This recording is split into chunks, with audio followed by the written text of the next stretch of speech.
In Juliana Spahr's class that she taught the past 3 nights, we talked a lot about Tuscaloosa and sort of critique, which I think was quick to come out, and also the importance of celebration. And I think for those of us in the class, it was a really good experience to realize that once we started to focus on the complexity of the place, we found that our thinking about it changed, even though our experience of it hadn't necessarily changed.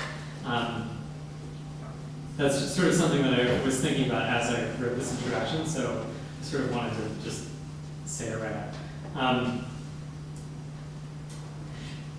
You wouldn't think a list could be that moving, but when Juliana Spahr makes a list of those dead in other parts of the world who go unreported, as she does alongside lists of celebrities in the news in early 2003, of military forces throughout history, and of cities where that February people protested the approaching reinvasion of Iraq, in her book, This Connection of Everyone with Lungs, you find an intense combination of critique of our world order and love and hope for our world. This is what I find so exciting about Spahr's work. It's her ability to see the problems so very clearly. She definitely does her research. But that is also matched by her sensitivity to the strength of communities, something I think she focuses on throughout her work and helps us focus on. So when she asks us to remember the species living around a small stream in Ohio, including, to name a few, the black sandshell, the ash, the American bittern, the hair-lip sucker, the yellow bullhead, the beech, and the three-horned worryback, species who are being lost to development and pollution, she's also asking us to think about our connection to those species, the way they form a community among themselves and with us, and how the life stream total cholesterol test packets and the snuggle emerald stream fabric softener dryer sheets in the stream are also part of that, or part of us, and could replace that other living community, and how that would be unfortunate, in spite of the surprising music of those latter names. Her most recent book, The Transformation, tells a story of a person or group of people who worry anti-colonialism, queer theory, war, ecology, and the academy in Hawaii. And by worry, I mean they rub and pull at these issues, trying to unravel them. And the issues do become unraveled in language that is clear and beautiful. The reason the issues unravel and fray is that the book won't deny their complexity. The issues only become more complicated, so that in the end it is, of course, impossible to find a solution, a definite way of acting. And the act at the end of the book is to breathe all these problems and lists of problems in and out, so that the subject, who is called they, does not deny or forget about the problems, even while they know they can't solve them, and the book still has to end. This they in The Transformation is one more manifestation of Spahr's concern with how poetry can speak for communities, although in this case it's about the limits thereof.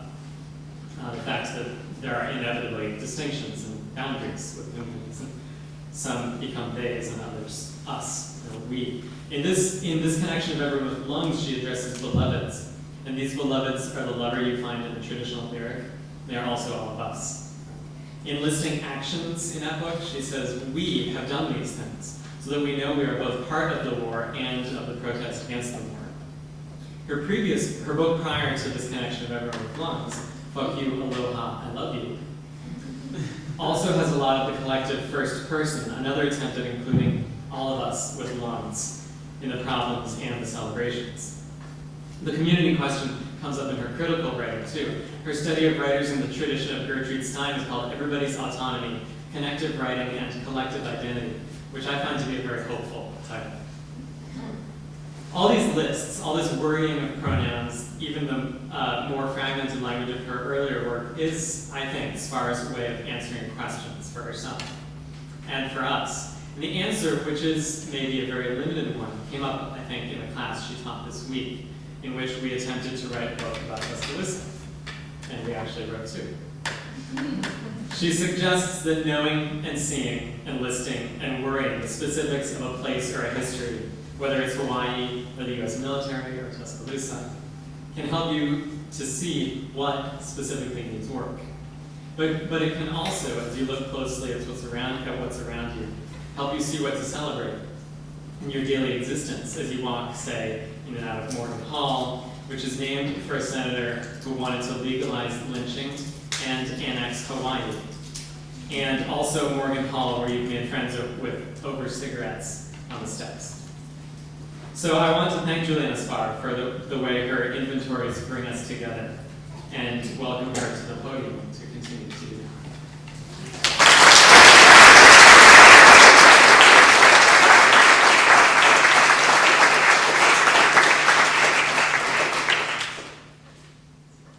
We are at the incinerator behind the house. It is a 4-foot square made out of cinder blocks about 3 feet high. I have just dumped our trash in there and then set it on fire. We are now sitting on the edge, away from the smoke, striking matches against the cinder blocks. When they flare, we hold on to them until they burn our fingers. And then we throw them into the incinerator. I drop one of the matches on my leg, faking injury so as to lean into Chillicothe. Chillicothe leans back. We turn towards each other, and as if we did it all the time, I start unbuttoning Chillicothe's shirt. It is difficult to unbutton because it has many small white buttons, and as I do it, I keep fumbling. Chillicothe seems disconnected from what's happening. I pull the shirt open, exposing the roads we take through hilltops and hollows as we travel the line between glaciated and unglaciated, and I look down at Chillicothe, grinning, unable to believe I'm actually about to do what I've dreamed of so many times. And then Chillicothe says, "This is my first time." I laugh. I say, "You're kidding." Chillicothe whispers back, "I'm sorry." I look down at Chillicothe, my grin fading, marveling at flatness giving way to rolling hills. Chillicothe lies beneath me, embarrassed and vulnerable. This is not the mythically carnal creature of my fantasies. This is a nervous child. Chillicothe says, "I still want to do it. I just thought I should tell you, in case you wondered why I wasn't better. And then over the Scioto, the big Scioto, the great Scioto, a fine river, and yet also one among many, and yet still the one that carved the valley, this valley, exceptionally wide, as I am fucking with Chillicothe in the vegetable garden behind the house. No one can see us because we are lying down in between the rows of corn. I am atop Chillicothe, and I straddle Chillicothe's chest. My breasts are in Chillicothe's face, and Chillicothe cuffs him. And Chillicothe cuffs him amid floodplain soils and the hills that extend south past the farmlands and their ordered squares as I lean down and stick my tongue in Chillicothe's mouth. I kiss Chillicothe, move Chillicothe's hands up, hold both of Chillicothe's arms above Chillicothe's head, and then my hips are above Chillicothe's face now. Hips above Chillicothe's face, moving slightly, oh so slightly. And then out of the valley, past Mount Pisgah and Swigger Knob, the wild game trails, the war trails, I lower my hips onto Chillicothe's face and lower over chest navel. Then my hands are inside, going south to Portsmouth, to the river. And then on south to Ashland, and Chillicothe heads, arches back, throat white, and I also arch back, hips grind, breast high, and somewhere along the way, the hills meet the sky evenly, and the air gets so heavy it is often called blue. 2. 1969, 17.8% poverty in Appalachia. 1979, 14.1%. And sometimes when people came by the radio station, she would curse at them and tell them that my father was a son of a bitch. Appalachia had 40 jobs per 100 people in 1969.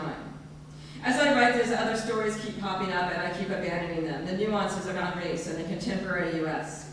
As I write this, other stories keep popping up and I keep abandoning them. She was probably saying something about how she did not see her life in the static and unhappy way working class lives were presented in books and movies.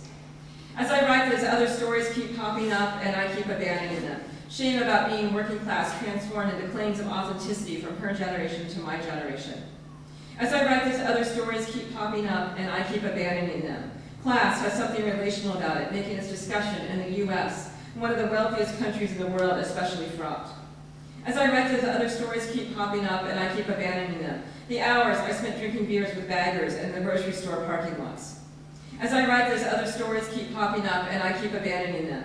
The intense humidity and haze of summer that defines the region with its own beauty. As I write this, other stories keep popping up and I keep abandoning them. The feeling of obligation to fuck the men who worked at the paper mill because they worked at the paper mill.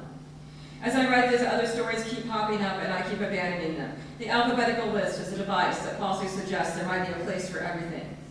He did a 4 a.m. shift on the air, and then once that was done, at 10 a.m. he would sell advertisements until evening. I also knew she was upper class because she could look out a window in her house and see into the radio station to the bathroom. I am wondering what calling myself working class covers over. I had grown up by defining class as being about the sort of housing one had in relations to one's neighbors. I started working at the radio station when I was 16. I was worried that the boss might look at me in the bathroom. If someone closed the bathroom door, she would get on the phone and call over and tell them to open it. In 1960, the region had 6.8% unemployment and the nation had 5%. In 1969, per capita income was 78% of the rest of the nation's. On school trips each year, we went to visit the paper mill. Population only grew 1% that decade, while the nation grew 20%. She did this often, and if she saw someone goofing around, she would get on the phone and call over to the radio station and tell them to get back to work. The 1964 report reported that Appalachia lost 2 million people due to migration between 1950 and 1960. The 1970s was a pivotal decade because the region relied heavily on coal mining, and the OPEC oil embargo contributed to a global increase in the price of coal. The anxiety in her voice when the car needed repair.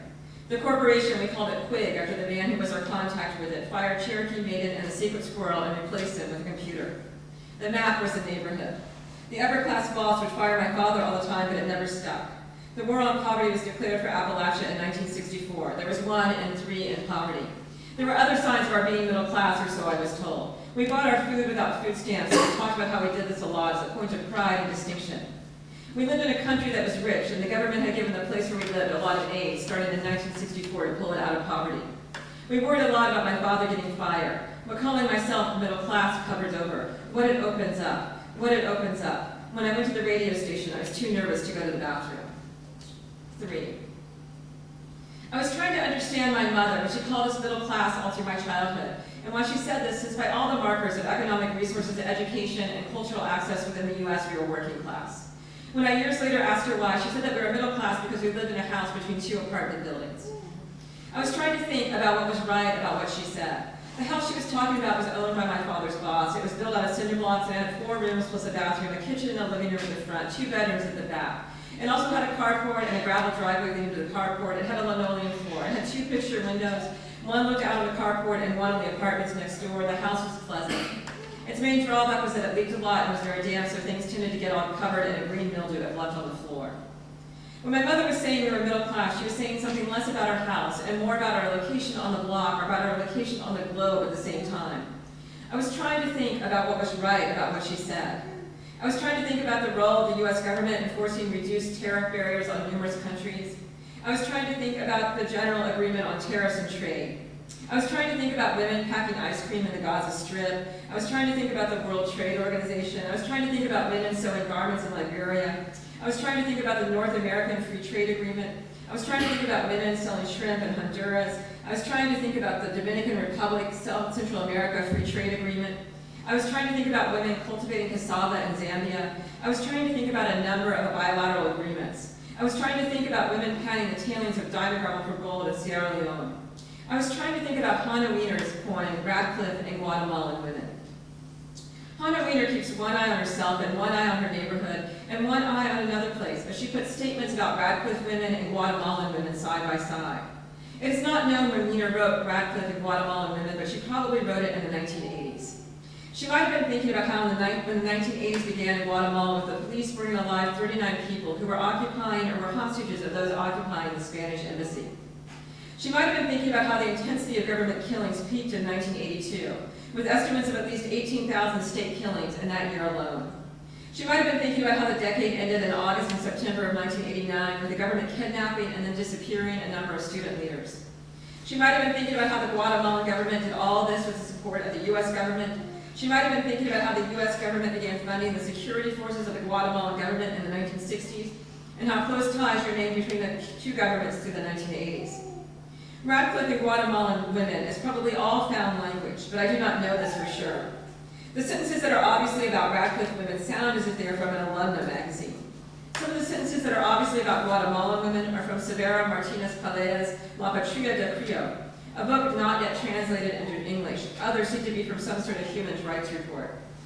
Wiener's piece is full of juxtaposition, fragmentation, and lack of attribution. As this would suggest, there is nothing easy to say about this relationship between Radcliffe women and Guatemalan women. She avoids presenting herself as a knowing but uninvolved witness, as a cliched poet-prophet. And as Wiener was a Radcliffe graduate, the piece also suggests that she might be a participant and part of the problem. But at the same time, even while the categories Radcliffe women and Guatemalan women are not equal, one is a group of women from a university and one is a group of women from a nation. The piece also suggests that there is a relationship, a complicated relationship between the two categories. This relationship is the multi-eyed aspect of Radcliffe and Guatemalan women. Radcliffe and Guatemalan women makes me profoundly uneasy. It makes me uneasy that the Radcliffe women and the Guatemalan women are presumed opposites, one privileged and one not.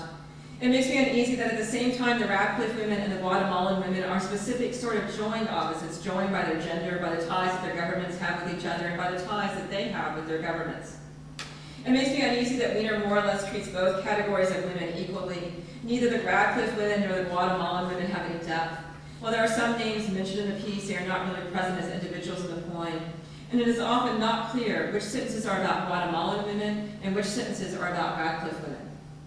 It makes me uneasy that as nothing is attributed, I cannot stop myself from guessing at whether it was a Radcliffe or a Guatemalan woman who had to raise 5 children by herself. But the minute I guess, I have to think again and wonder about the relationship between guess and cliché or cultural assumptions. It made me uneasy that Wiener frequently includes statements that would be true about both Radcliffe and Guatemalan women, such as they are paid lower wages than the men, as if these lower wages were in any way equivalent.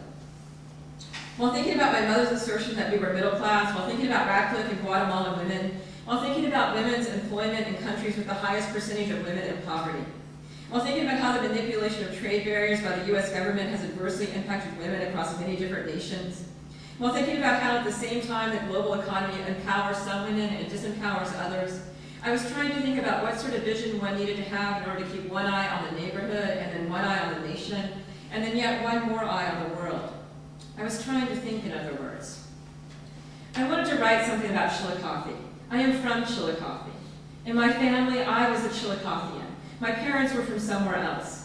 And yet I am not really Chillicothean anymore, and that feels obvious when I go back there. So my next thought was then, oh, maybe it is that I'm a child of Chillicothe. And I sat down to figure out what that might mean. I was trying to write something about being a child of a certain moment, of a certain class, working class, and then an adult of a different moment, of a different class, middle class. I was attempting to grow some other eyes. I wanted to write something about Chillicothe, even as my story is not the story of Chillicothe. Even as Chillicothe and me both benefit from the economic incentives that Lyndon B. Johnson's 1964 War on Poverty allocates to Appalachia, even as I take these incentives and I leave town and benefit from globalization in numerous ways, even as I continue to benefit today, even as Chillicothe's fortunes dwindle a few years after NAFTA when its industries go south. Each morning as I tried to develop a multi-eye focus, I would sit down at my desk and go into a trance and write down whatever came up. I left Chillicothe more or less for good when I was 21, so I ended up with a lot of childhood memories, most of them personally pleasant, and I kept these totems in a file, and when I got tired of gathering them, I would try to rebuild the town from the outside, from statistics, and I would arrange all these parts of Chillicothe in various patterns, and try to see what sort of places the various patterns made. 4. When I went to college, this house where I grew up became lower middle class. We never talked about class at college. Unemployment for Appalachia fluctuated over the period, with the unemployment rate at 2000 at 5.7%, higher than the 1970 rate of 4%. 20% of people in the world's richest countries have 74 times the income of the poorest 20%. 3-to-1 gap in incomes between the richest and poorest countries in 1820, 35-to-1 gap in 1950. Then it continued with a teaching assistant line in graduate school. Then I realized something about education and class mobility. Then I kept this definition but moved from block to nation.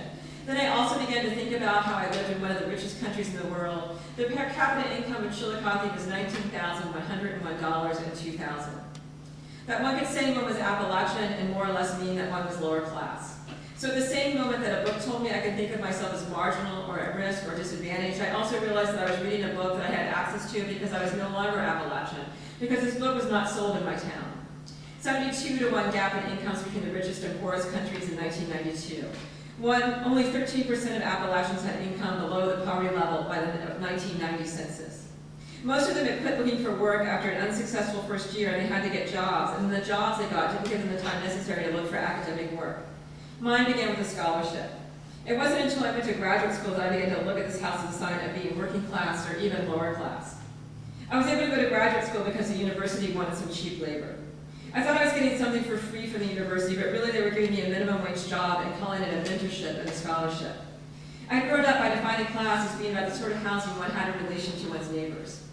I do remember my high school guidance counselor telling me to apply to rich private schools because these schools were interested in diversity and would give Appalachian scholarships. She was talking about how white women were the beneficiaries of affirmative action, although she didn't say it that way. I attended graduate school with a number of others from working classes. Heavily hit by the transformation of manufacturing and coal mining, the region only grew 2% in population from 1969 through 1992. Half of the world lives on less than $2 a day, 44-to-1 gap in incomes between the richest and poorest countries in 1973. For if we were middle class on the block and lower class in the nation, we were upper class in the world, or in other words, the terms were so relationally slippery they were hard to define. 11-to-1 gap in 1913. Can you see where I started to get stuck? By 1992, per capita income for Appalachia had reached 83%. By 1992, it had reached 45 jobs per 100 people, a gain of 8. But the whole time I was growing up, no one once told me I was Appalachian. Between 1992 and today, my salary doubles. Between 1989 and 1992, my salary quadruples. At that moment, I began to think that maybe my mother was underestimating when she kept insisting we were middle class.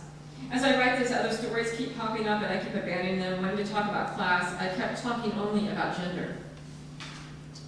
As I write this, other stories keep popping up and I keep abandoning them. Education's complicated relationship to class. As I write this, other stories keep popping up and I keep abandoning them. Alternative ways of living one's life, the alternative ways of seeing things that can be at moments induced by drug use that was such a part of Wiener. As I write this, other stories keep popping up and I keep abandoning them. The difficulty of categorizing Wiener, Radcliffe graduate, then lingerie model, then tuned in and dropped out language poet who sees words on people's heads. As I write this, other stories keep popping up and I keep abandoning them. Wiener's Radcliffe in Guatemalan Women was not published in her lifetime and probably only exists because shortly after her death, Drew Gardner and Andy Levy saw a man on the street selling some of her books and paid the man to show them where he had dumpster dived for them. And there they found a trash bag full of manuscripts. As I write this, other stories keep popping up and I keep abandoning them. The participation by elite U.S. universities in U.S. foreign policy. As I write this, other stories keep popping up and I keep abandoning them. In terms of unemployment, the numbers for Appalachia today more closely resemble those of the rest of the nation, but at the same time still are not that different from the numbers that so defined the region as poverty in 1964. As I write this, other stories keep popping up and I keep abandoning them. My current income puts me in the one of the top income percentiles of the world, yet I continue to think of myself as broke. As I write this, other stories keep popping up and I keep abandoning them. I wanted to end this piece with a scene of metaphoric group sex where all the participants were place names. But the minute I attempted to do this, I got bogged down in questions of which places would penetrate and which places would be penetrated. 5. Epilogue.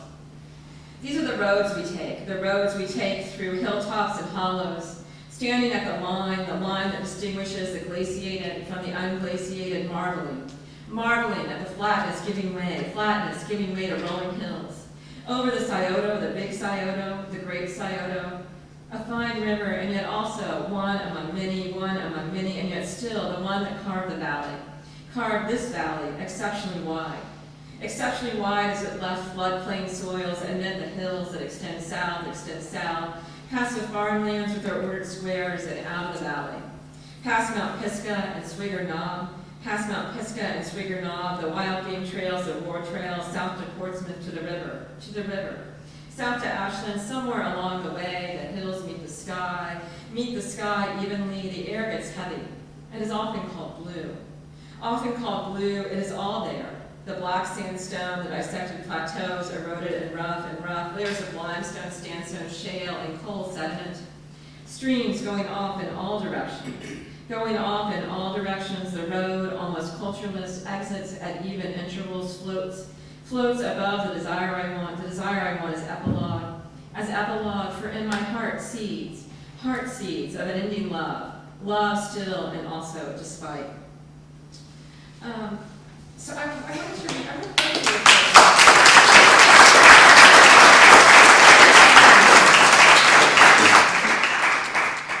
It's actually been really great to be here, and I've been really, I haven't done this thing where I've come and taught a workshop before, and that's actually, I really felt really grateful to it. So I feel like it's made being here really fascinating for me, and I also feel like I've learned a lot there's been a lot, like this discussion's been really helpful, and there's been a lot to take back. And thanks, Justin, for the rides and putting up with me, and Alex, and thanks everyone else.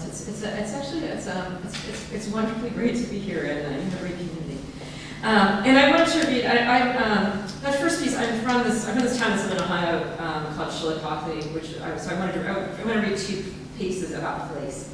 And that was one attempt to write about place. I started off with I wanted to. Chillicothe is a town that when the industry left, the prison industry moved in. And it's now one of those towns that has more people in prison than it has residents in the town. And I kept wanting to write something about the prisons, but I hadn't lived in it when it had turned into this town of massive incarceration. It's got 4 prisons right now, 3 prisons and a jail.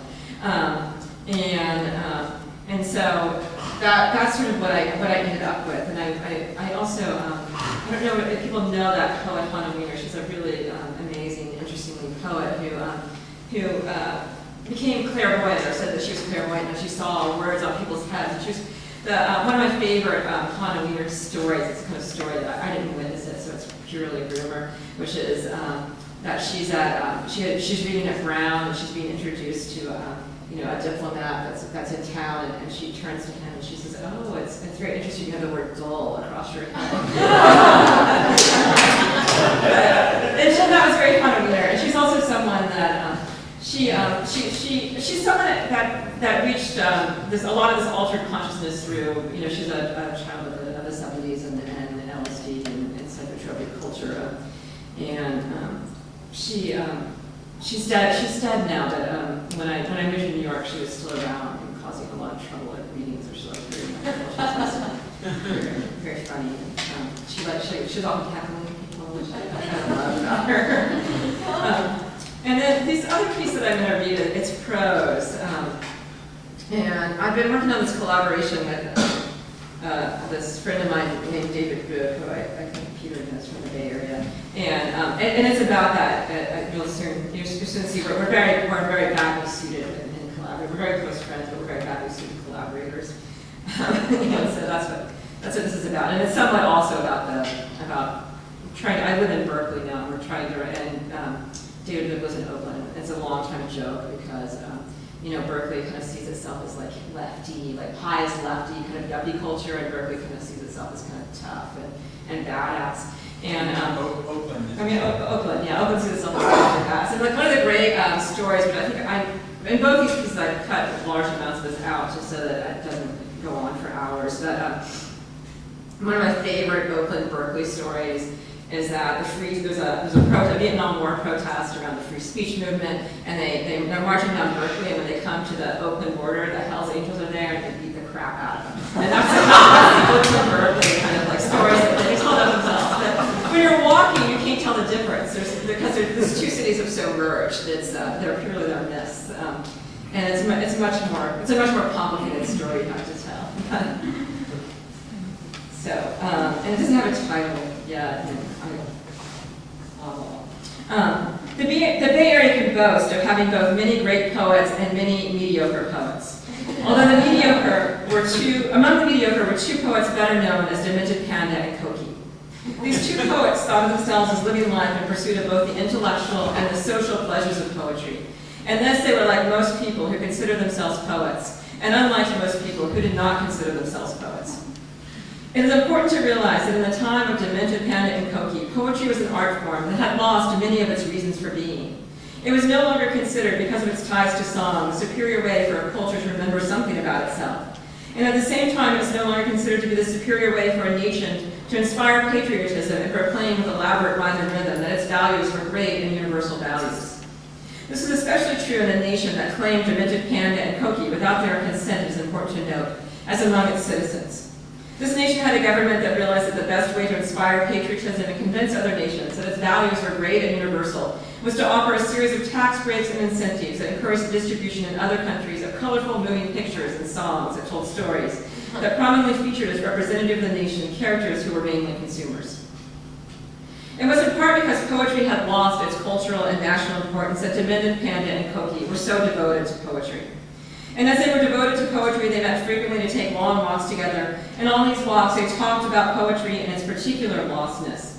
And when they walked, they took up a lot of room on the sidewalk.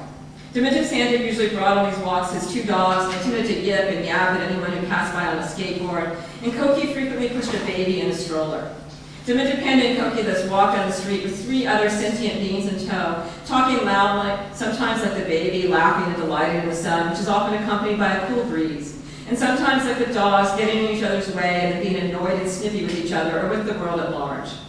During the walks, they would talk about what could probably best be described as gossip, although it was about poems and poetry.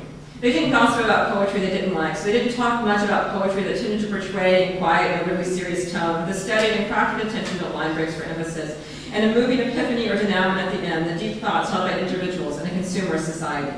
Instead, they talked about poetry that they liked, the sort that stretches language to reveal its potential for ambiguity, fragmentation, and self-assertion within chaos, the sort that used open forms and multicultural text, the sort that appropriated images from popular culture and the media and refashioned them. One summer day, a particularly nice, mostly sunny day of 69 degrees, while on one of their many walks, Dimitriv Panda and Koki decided to collaborate. They would, they said to themselves, write something that they would come to call a picturesque story about the border between two cities. Dimitriv Panda and Koki lived only 1.4 miles from each other, but they lived in different cities. They said to themselves that they wanted a picturesque story about the border between two cities, to think some about urban theory, postmodern criticism in art and architecture, debates concerning identity politics in the public sphere, and the problem of neighbor love and its accompanying issues that were fundamental to ethical inquiry and that suggested a new theological configuration of political theory. To begin this project, Dimitriv Panda and Koki did not choose an obvious part of the border between two cities. They located their picturesque story on a plot of land that was between their houses, and that included the border between the two cities. This plot of land was small, about 0.27 miles around its perimeter, and it was hard to say what exactly the plot of land was. They could tell from looking at it that it was flat and somewhat rectangular in shape, with the descended sides of the rectangle going north-south. But the plot was not really a rectangle in any meaningful way, as it had a hump on the northeast side, and further it came to a point on the southernmost tip. A heavy rail public rapid transit system emerged from a tunnel and traversed the north-south axis of the rectangle on an elevated platform. On the southwestern corner, 10 lines of traffic met, regulated by 3 stoplights and a large number of security cameras that were supposed to catch those who ran red lights. A sidewalk was available for pedestrian access, and there were benches every so often along the sidewalk. The wood of the benches was both rotting and recently painted by children, who for some reason felt compelled to feature self-improvement slogans, such as drink 8 glasses of water a day in their art. On the south side of the small plot of land, a series of tiles that featured prints of children's hands had been embedded in the concrete. In order to collaborate on writing a picturesque story about the border between two cities, Dimitriv Panda and Koki met several times a week, all summer long, on the small plot of land. And there they sat in the partly cloudy 78 degrees, or in the sunny 77 degrees, or in the sunny 76 degrees, the dogs panting at their feet, the baby cooing with pleasure at each passing truck, and talked. Those passing by might have mistaken them for sunbathers or picnickers enjoying the summer's respite from the hard labor of toiling in the intellectual minds of the academy. But Dimitriv Panda and Koki had only one thing on their mind, and it was a small plot of land. Their conversations frequently turned to talk about how they were not really interested in the small plot of land. And then they would talk about how it made them feel uncomfortable to be there on the small plot of land, attempting to write about it when they were not interested in it. And also they had no right to write about it because of who they were, and then they always left who they were unspecified. They talked about conceptual squatting as an unintended after effect of conceptual art, and they talked about how they did not want to present the small plot of land as uninhabited because they imagined that people lived and slept on the small plot of land. They talked a lot about how they didn't want to bother these people, but they didn't want to ignore them either, and the ethical issues around this sort of neighbor love. But as they spent more time on the small plot of land, they began to realize that no one bothered to sleep or live on the small plot of land. The small plot of land was probably both too isolated and too exposed, so the people that they imagined lived and slept on the small plot of land. And then they talked about not wanting to bother, either only pass by the small plot of land, despite its many park benches on their way to slightly more accommodating plots of land, like the corner where Koki lived that had both more foot traffic and also hedges for privacy. As they talked about the small plot of land, they also talked about themselves. They talked about how their writing can sometimes do the right kind of political work but still leave them dissatisfied. And they talked about their own tendency to write things so as to show others that they themselves had the right attitudes about various things. And they talked about the fickle nature of observation, about how they would walk to the small plot of land, not really noticing anything. But then once they got there, they would perk up and begin to put on their picturesque story mindset, and then to look around for things to write about. And they wondered if they should go through life using the picturesque story mindset all the time, or if they should refuse the picturesque story mindset when they were at the small plot of land, if it was okay to use it some of the time and not other times. They did not even know what to call the small plot of land they had settled on for their picturesque story. They agreed that it was not a park despite the presence of park benches and trees and grass. It was certainly never used as a park because it was surrounded by large amounts of traffic, and every few minutes a heavy rail public rapid transit system careened through it with its decibel high-pitched screech. But they were also hesitant to call it a median strip because it was a little wider than most median strips, and so they kept referring to it as a small plot of land. So this is how they spent their summer, talking about themselves as they talked about the small plot of land. And the more they talked about the small plot of land and themselves at the same time, the more that they began to consider this talking their art practice. An art practice of meeting the perfectly cloudy 78 degrees, or in the sunny 77 degrees, or in the sunny 76 degrees, and while there, doing some talking instead of doing some doing. Demented Panda and Koki, in setting their proposed picturesque story on the small plot of land, were somewhat right that nothing dramatic can happen there. Even the story of the heavy rail public rapid transit system that passed through it, a story that in the city of Demented Panda was accompanied by the raising of vibrant multi-ethnic working class communities, had not been that dramatically controversial, as it had replaced an already existing railroad line that had been in place since the turn of the century. As Demented Panda and Koki sat on the grass of the small plot of land in the partly cloudy 77 degrees, or in the sunny 77, or in the sunny 76, and talked a lot that summer. But when it came to the writing of poetry, Demented Panda and Koki were badly matched. Their utter likeness could be seen in the accoutrements that they used in their writing life. Demented Panda carried at all times a notebook, but a notebook that might be called the littlest of notebooks. He kept his notebook in his front pocket, and it was so small that there was never an unsightly bulge. He carried a notebook at all times because he was a poet, but he carried a littlest notebook because he didn't want to have to commit to writing anything really, and the littleness of a notebook made him unable to write anything even if he had wanted to. Koki, on the other hand, carried with her at all times a backpack, and in this backpack she kept no fewer than 5 identical pens lined up for easy access in the pen holder section. And in the backpack itself, she always kept at least one large and thick notebook and a book for reading in case she was stuck for some reason somewhere for a long period of time with nothing much to do, along with the usual detritus of modern female life like lip balms and tampons and small tins of painkillers. But even with their different approaches, they both worked all summer on a picturesque story about the border between two cities, and they both wrote the same amount on it, which was more or less nothing. It is true that by the end of the summer, Demented Panda had some notes in his notebook that he kept promising to type up and send to Koki, along with audio recordings he had made of the traffic on the small plot of land, but he never did. And it's true that Koki had written pages and pages, but her pages were so wandering and incomprehensible that they were the same as nothing. So the days wore on. It was a sunny 78 degrees one day, and then a partly cloudy 77 degrees the next, and then a more sunny 79 degrees the day after that, and a slightly sunny 76, followed by a mostly sunny 75. And then finally the summer was over. And Demented Panda and Koki agreed to meet one last time on a small plot of land and talk one more time about a picturesque story about the border between two cities. Demented Panda decided for this last meeting that he was going to do a spell, and mumbled something about how the first poems were probably spells, and Koki mumbled to herself that of course Demented Panda would choose a spell because spells are short and do nothing. She eagerly agreed to be a witness to it. So one day she walked from the mostly sunny 76 degrees one more time to the small plot of land, and there met Demented Panda. Demented Panda's spell was a simple one to gather energy from the place. And Demented Panda thought to himself that because the place didn't have much energy, as it just had a lot of traffic surrounding it, when the spell did not work, it would of course make sense. And then he would write about that in the littlest notebook that he kept in his front pocket. To begin his spell, Demented Panda sat down and crossed his legs and then adjusted his stomach over his lap and then reached down and pulled his ball sack forward so he could really clear his mind and become one with himself. After he cleared his mind again. He felt he really needed a clear mind to make the spell work, or as he figured it, not work. Then he held out two of his arms or legs and made his paws into fists.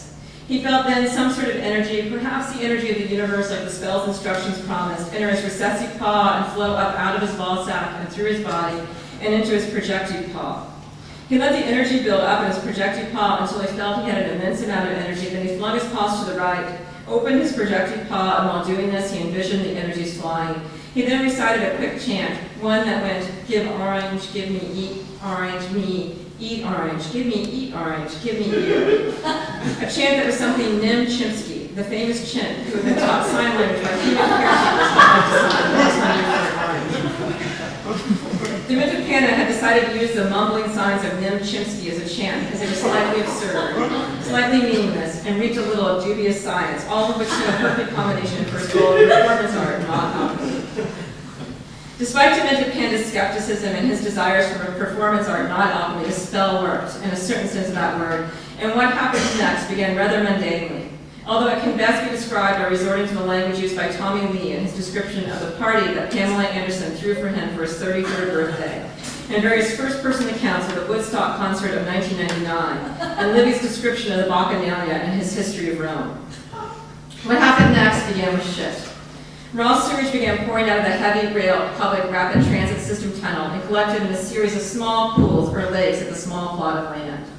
At first, Demented Panda and Koki just sat there as if slightly stoned from the shock of the spell working, and looked at the pool of sewage seeping up and out of the small plot of land. The sewage appeared to be 20 feet long and perhaps a foot deep, and soon it flowed over the laps of Demented Panda and Koki and into the intersection where cars continued driving through the sewage. The smell of raw sewage seemed to only intensify Demented Panda's spell-throwing desires, and so he got up from a seated position and stood in the middle of the small plot of land, whirring his arms over his head as if signaling to an invisible fleet of helicopters that it was time to land. And as a result of this whirring, there suddenly appeared 2 rows of flames stretched out for hundreds of feet in front of him. And then just as suddenly, midgets appeared all around him, and they said, "Give orange, give me eat. Orange, give me you," over and over as they unrolled a red carpet between the lines of fire. Clowns and acrobats materialized, filling the air with confetti. A giant on stilts, dressed as the devil, walks with a tangle of midgets, parting them like a sea. There was a Ferris wheel, roller coasters, contortionists and boxes, cage lines, and bubble machines. Demented Panda looked around and he noticed all kinds of stands filled with hawkers of food, such as Dove bars, frozen lemonades, ice mochas, orange mango drinks, Sprites, Pepsis, Cokes, nachos, tenders and poppers, jelly buns, fat-free soft-serve ice creams, gourmet butter, salt potatoes, caramel apples, jelly bellies, and donuts. There were excesses of all kinds, and the small plot of land was surrounded by mobile production trucks, and then in the shadows behind mobile production trucks were empty buses parked in double rows, stretching out for at least a quarter of a mile, and then in the darkness behind buses were oversized tractor-trailer trucks, the kinds that transport forklifts and boilers and other heavy industrial equipment on superhighways at night. All these vehicles had brought all the excesses to the small plot of land, and all these trucks and buses had their air conditioners and refrigeration units running, so they gurgled as they idled, spewing fumes, and soon the small plot of land was covered with a dense brownish yellowy haze filled with the oxides of nitrogen and hydrocarbons. Demented Panda and Koki wandered through the small plot of land, muddling their way through the lakes of raw sewage that were slowly filling with empty pizza boxes and crushed Sprite bottles, despite watching all of this. The scenes they watched were part of a larger story of their time, which in turn was a very minor episode in the history of debauchery and excess in civilization. And as the night wore on, impertinent beings in whiteface and breasty girls in top hats began to practice debaucheries of every kind, as every person found at hand the sort of enjoyment to which he or she was disposed by the passion predominant in his or her nature. Nor were they confined to one species of vice, such as the promiscuous intercourse of eating high levels of refined sugar, white flour, trans fat, polyunsaturated fat, and salt, or the burning of excessive amounts of fossil fuels by endlessly idling buses and trucks. From the storehouse of villainy proceeded the punching, slapping, and kicking of detainees, the jumping on their naked feet, the videotaping and photographing naked male and female detainees, the forcibly arranging of detainees in various sexually explicit positions for photographing, the forcing of detainees to remove their clothing and keeping them naked for several days at a time, the forcing of naked male detainees to wear women's underwear, the forcing of groups of male detainees to masturbate themselves while being photographed and videotaped, the arranging of naked male detainees in a pile and then jumping on them, the positioning of naked detainees on an MRE box with a sandbag on head and attaching wires to their fingers, toes, and penis to simulate electric torture, the writing of "I am a rapist" on the leg of a detainee alleged to have forcibly raped a 15-year-old fellow detainee and then photographing him naked, the placing of a jog train or strap around a naked detainee's neck and having a female soldier pose for a picture, the allowing of a male MP guard to have sex with a female detainee, the using of military working dogs without muzzles to intimidate or frighten detainees, and in at least one case biting and severely injuring a detainee, the taking of photographs of dead detainees, the breaking of chemical lights and pouring the phosphoric liquid on detainees, the threatening of detainees with a charged 9mm pistol, the pouring of cold water on naked detainees, the beating of detainees with a broom handle and chair, the threatening of male detainees with rape, the allowing of a military police guard to stitch the wound of a detainee who was injured after being slammed against the wall in a cell, the sodomizing of a detainee with a chemical light and perhaps a broomstick, the using of military working dogs to frighten and intimidate detainees with threats of attack, and in one instance actually biting a detainee. Many of these audacious deeds were brought about by treachery, but most of them by force, and they served to conceal the violence so that none of the cries uttered by persons suffering violence or murder could be heard abroad. While all of this went on around them, Demented Panda and Koki joined in, holding their thumbs up, contorting their mouths into idiotic grins, whimpering. Demented Panda, as if bereft of reason, uttered complaints with frantic contortions of his body, mumbling over and over to himself that all he wanted to do was write nothing about an unremarkable place, write a picturesque story about a pastoral plot of land. Koki was silent for a long time, and then she looked down at her hands. Koki's hands normally were fuzzy, with sharp black claws, but one of them now had mutated into a pink and fleshy handgun that was oozing and dripping amniotic fluid. Koki knew this dripping flesh handgun well, for a hand oozed and dripped with amniotic fluid whenever one, for some absurd reason, thought they were immune from whatever was going on around them.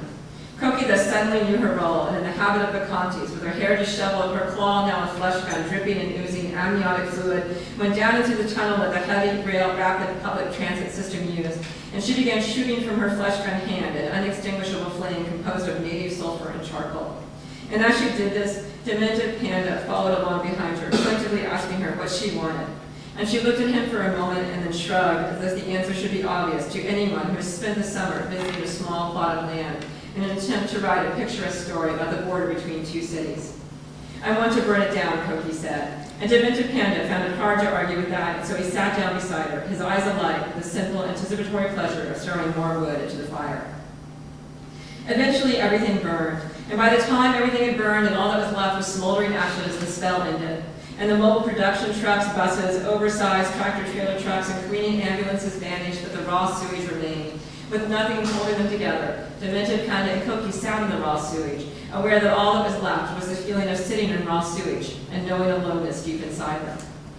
There is an analogy, although far from perfect, that may shed some light on what went on that day. Imagine edible fig. Edible fig was first domesticated outside his native region in Mesopotamia, and the valley of the Tigris and Euphrates rivers, and what is today Iraq, and then he traveled to what is now California, beginning in 1769. It is not clear to edible fig, nor to anyone else, how edible fig spreads into preserves and wild areas, but he does, and then once there he grows quickly and spreads vegetatively by root sprouts, forming dense thickets that exclude most other plants. This story, though, is not the easy and obvious one of invasion from afar. There are other ways that this analogy works. Most figs are dependent on a species-specific aragonid wasp, and edible fig is no exception. So one afternoon, fertilized female wasp squeezed through the scale-covered ostiole at the end of the synconia of caprifits of edible fig and laid one egg in each of several of the short-styled female flowers that edible fig was growing. Eventually, still inside the synconium, adult male wasp emerged and quickly cut into the flower containing female wasp larvae and mated with her. Female wasp then gnawed her way out of the synconium 2 or 3 weeks after this, and then she searched for another, younger synconium and squeezed through that narrow opening to reach the flowers inside. This opening was so small that some of the pollen on the body surface of female wasp was scraped off as she passed through. There she inserted her ovipositor down the style tube to deposit her legs. But the styles of edible fig were so long that female wasps could not easily deposit her eggs, and so she had to insert her ovipositor down the style tube again and again, and as she attempted this again and again, she deposited pollen and fertilized the flowers vigorously, even though she realized that she would never be able to leave the synconium.